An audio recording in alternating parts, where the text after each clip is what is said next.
Here's one of the biggest things you should consider before buying an SBD belt. So what's going on, AR Fitness? Back at it again with another video for y'all today. And today we are going to be talking about the SBD belt. And one thing you should consider before buying this product. And I will say, I will list a couple different pros and cons that I've been able to think of just from personal use. Before I start this, I will say if you did click on this video, it is because you are or you already did buy an SBD belt. And if that's one of the case or you fit in that kind of category, first things first, I do want to congratulate you. I hope this belt enhances your gym experience and that you do build up better PRs throughout your gym journey. And without further ado, let's get into the details. So again, this is the SBD belt. It is built off the highest kinds of qualities that you can think of in a belt. The actual lever itself is made out of metal. I'm not really sure exactly what kind of metal, but as you can tell, it does click a lot because it is not made out of plastic or any kind of cheap material. And then if you look at the inside of the belt, which is probably one of the highlights of the belt, it has a premium leather interior in the inside, and I really do like this creative decision. I guess it's just because my favorite color is red, but it does really enhance the belt, and it is a lot easier to find if you ever leave it behind in the gym or you're looking for it around your house. So it is good in that aspect, and it is built at a 13 millimeter in thickness. So your traditional belt that you would get in sports store or in any kind of general store where they sell gym equipment, those belts, the thickest ones you'll probably find, and it's very rare, is a 10 millimeter belt. Usually they're a lot thinner and very flimsy. This belt is very sturdy and it is very thick. So let me see if I can get a close-up shot for y'all so y'all can see exactly how thick this belt can be. And a lot of people see that as a con, but for me personally, I think it's a pro, especially if you're a power builder or a power lifter. Having a thicker belt is better to help you better brace and get in position versus having a more flimsy belt. You might not be able to push as much weight as you want to. So the first pro that we are going to talk about is the way this belt is made. And what do I mean by that? And I don't have that belt with me, but a traditional lever belt, and I'll put one on the screen so you guys can get an idea as to what I'm talking about. These belts are made so that when you do need to adjust the belt, you do have to pull out an extra hand tool or a power tool to be able to adjust it to your waist size. And it can also be irritating if you are in the gym and you see that it's not fitting you well. You would have to take out that tool, unscrew it, and then readjust it and screw the screw back in. But with the SBD belt, what makes it different and what makes it stand out from all the other gym belts is the way it is made. No further do you have to adjust the lever portion of the belt to be able to get to the size that you need. The lever stays where it's at. There's no need unscrewing you need to do. And instead of unscrewing the lever to get it to your waist size, now all you really have to do is adjust it to your waist size using the holes they already have cut in for you, and then you just strap it in when you're ready to do your lift and unstrap it.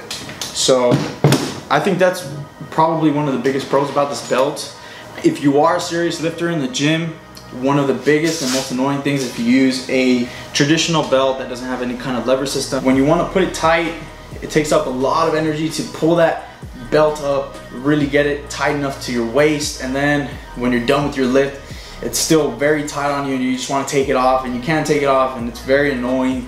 So I would definitely recommend this to somebody because it's very easy to just strap in, and once you're done with your lift, all you really have to do is, and that's it. It comes right off, no energy wasted.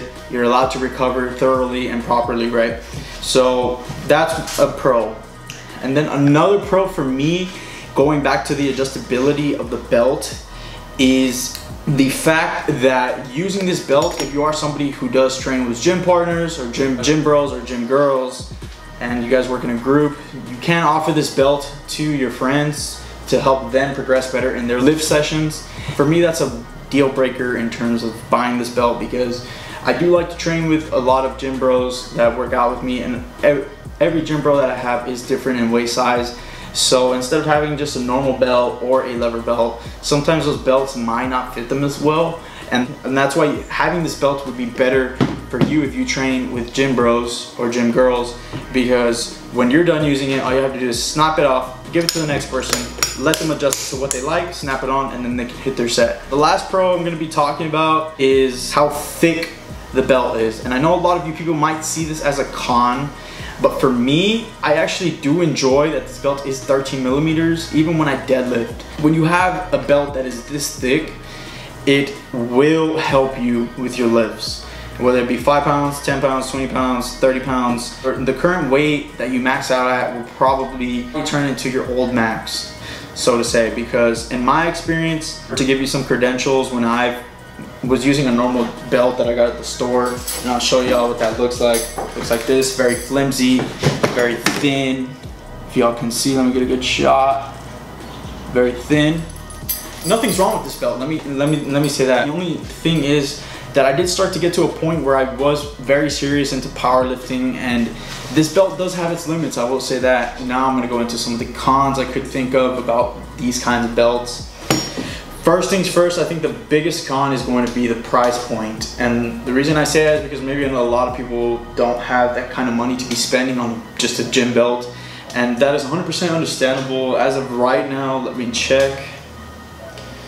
The SBD belt is currently listed at $280 in US currency. So that might be a lot of money for some people who are watching this video, but again, probably not, because if you clicked on this video, then you already are considering buying this belt or have bought this belt already, so that's not really going to be an issue for you. But it is something I do have to list in case you're unaware in terms of how much this belt really is. Another con I will be listing is the fact that most of the time these things are sold out.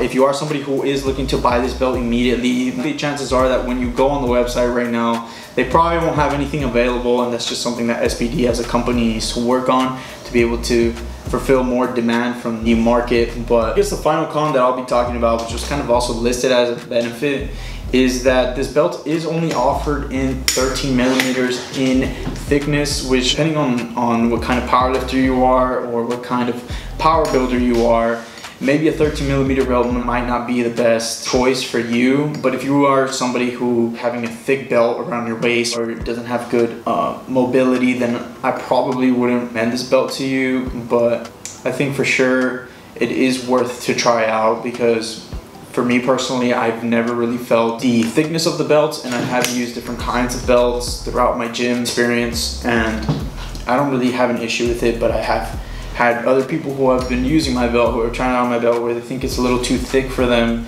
and that's completely understandable. So that is just something to keep in mind. They only do offer it in 13 millimeters in length.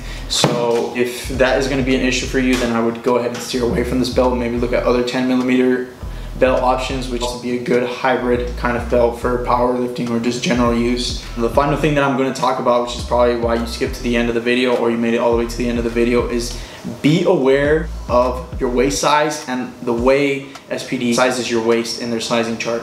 And the reason I say that is because I'm going to give my personal experience. When I actually considered using this belt and I wanted to buy this belt, I went on the sizing chart and I measured out my waist to be 34 inches in diameter, right? And that corresponds to the belt actually being a large. That the SBD recommends you to get a large belt, right? And the main reason why I didn't really like the large, I have two sizes here, this is large, this is medium, is because I did find it to be a little too big for me, even though SBD recommended me that size. And the reason I say that is because with the large belt, it would fit me up to there to get a proper tightness out of the belt itself.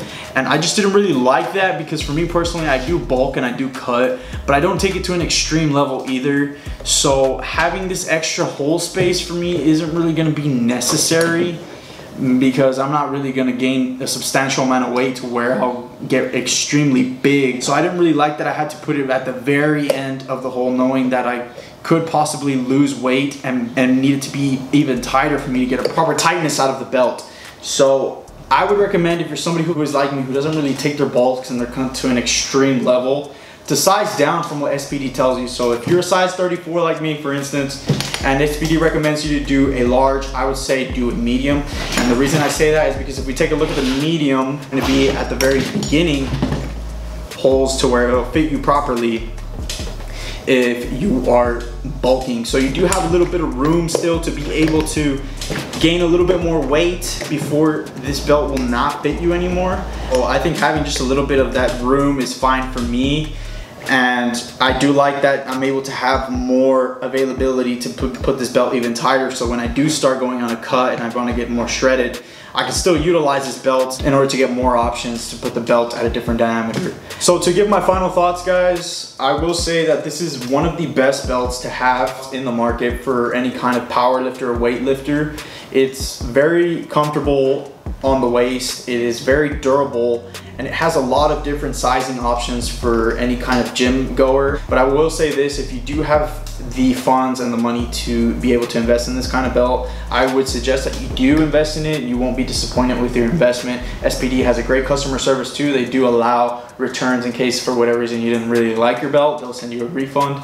That's going to be the end of the video for the SBD belt. I do hope this does help you make a more informed decision as to what kind of size and if you want to buy the belt.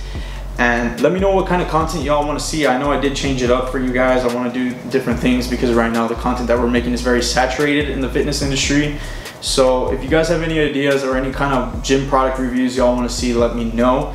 But with that being said, be serious, stay disciplined, stay determined, stay motivated, all of that good stuff, and stay grinding most importantly, all right? AR out.